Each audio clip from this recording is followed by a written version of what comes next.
Hello बच्चों, चलिए प्रश्न को देखते हैं। निम्न में से कौन सा कथन सही है?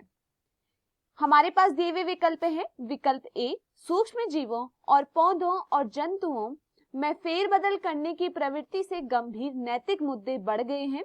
विकल्प बी, आनुवांशिक अभियांत्रिकी का एक संभावित दुष्परिणाम दुर्घटनावश प्रतिजैविक प्रतिरोधी सूक्ष्म जीवों की उत्पत्ति है। विकल्प सी, हालांकि दुष्परिणाम संभव हैं, किंतु फिर भी आनुवांशिक अभियांत्रिकी ने खतरों के बजाय जनमानस के कल्याण के लिए अधिक योगदान दिया है। विकल्प डी, उपरोक्त सभी। प्रश्न की मुख्य अवधारणा है। मुख्य अवधारणा, इस प्रश्न की मुख्य अवधारणा है आनुवांशिक अभियांत्रिकी। इस प्रश्न की मुख्य अवधारणा है आनुवांशिक अभियांत्रिकी। यांत्रिकी। इस प्रश्न की मुख्य अवधारणा है आनुवांशिक अभियांत्रिकी। देखिए, आनुवांशिक अभियांत्रिकी क्या है?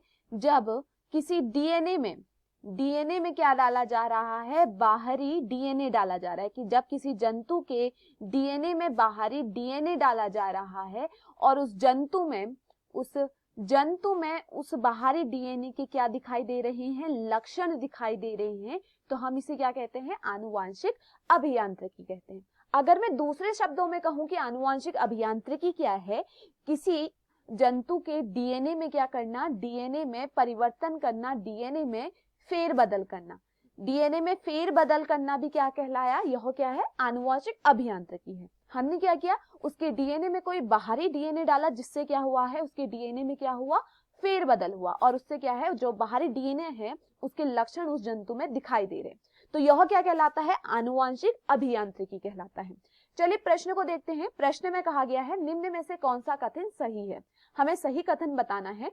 विकल्प ए, सूक्ष्म जीवों, पौधों और जंतुओं में फेरबदल करने की प्रवृत्ति से गंभीर नैतिक मुद्दे बढ़ गए हैं। देखिए, हम आनुवांशिक अभियांत्रिकी द्वारा क्या कर सकते हैं? अभी के समय में हम क्या कर सकते हैं? जो भी चीजें हम बनाना चाहें हम बना सकते हैं। तो यह क्या है? यह कुछ नैतिक मुद्दों को भी उठाता है। यह क्या कर रहा है? नैतिक मुद्दों को, जो क्या है काफी गंभीर है। जैसे कि अगर हम उदाहरण लें तो कई देशों में इसके द्वारा जैव युद्ध की तैयारी की जा रही है।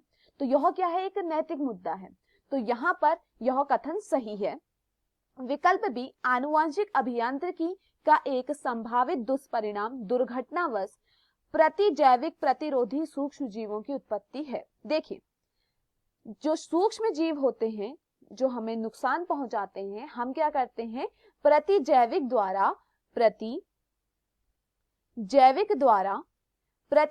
द्वारा हम उन्हें क्या करते हैं? नष्ट करते हैं।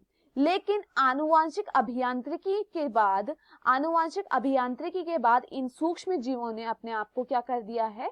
इन सूक्ष्म जीवों ने अपने आप को इन प्रतिजैविक से क्या कर दिया है? प्रतिरोधी बना दिया है। इन्होंने इससे अपने आप को क्या बना दिया है?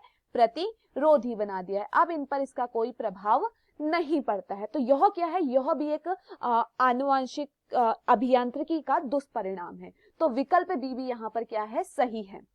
विकल्प सी, हालांकि दुष्परिणाम संभव हैं, किंतु फिर भी आनुवांशिक अभियांत्रिकी ने खतरों के बजाय जनमानस के कल्याण के लिए अधिक योगदान दिया है। देखिए, यह भी सत्य है। अगर हम उदाहरण लें अगर हम यहाँ पर रोजी गाय में क्या किया गया है? रोजी गाय में मानव का प्रोटीन जीन डाला गया है। रोजी गाय में मानव का प्रोटीन जीन डाला गया है, और यह प्रोटीन जीन कौन सा है? जो क्या है? बच्चों को रोग प्रतिरोधी बनाता है सूक्ष्म जीवों से। तो यह जो मानव के पास प्रोटीन का जीन होता है, यह रोजी गाय के पास नहीं पाया जाता है। लेकिन देखिए, जब मानव के इस प्रोटीन के जीन को रोजी गाय में डाला गया, तो रोजी गाय में इसके लक्षण देखने को मिले, और देखा गया कि जो रोजी गाय है वह क्या हो चुकी है? प्रोटीन से परिपूर्ण हो चुकी है। प्रोटीन परिपूर्ण दूध वह प्रदान कर रही है। वह प्रोटीन परिपूर्ण दुग्ध प्रदान करती है। तो यह किसके द्वारा हुआ है? आनुवांशिक अभियांत्रिकी द्वारा हुआ है। तो यह कथन भी यहाँ पर सत्य है। विकल्प डी कहा गया है उपरोक्त सभी, तो यह सही है। देखिए हमारा विकल्प ए, बी एवं सी यह तीनों ही सही हैं। तो दिए हुए विकल्पों के अनुसार हमारा जो सही विकल्प है वह है विकल्प डी। मैं आशा करती हूँ आपको यह समझ में आया होगा। धन्यवाद।